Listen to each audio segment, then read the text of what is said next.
Бих искал да обърна вниманието на уважаемите телеслушатели, радиомечтатели и така нататък. Прочия стална сволъч. Да, и не е интересна книжка. Тук е руското издателство. Оригиналното е от 1970. Яко съвпадение, ясното яс. Така, тогава даже се издаде в същото издателство Резервата на самите.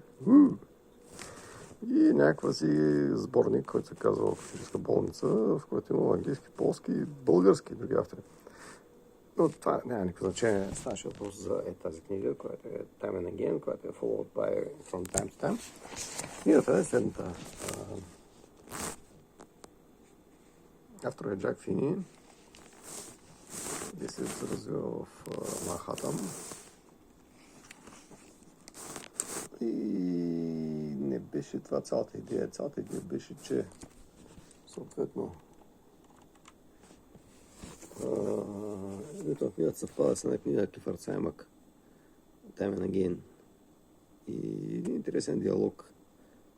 Там главният герой Ашър Сутън се връща след 11 светлинни години, не знам си колко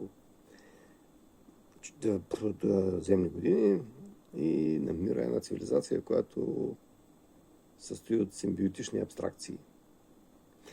Това беше всъщност цялата ми глупава идея. Ако искам да се пожелая нещо от новата година, искам да стана симбиотична абстракция.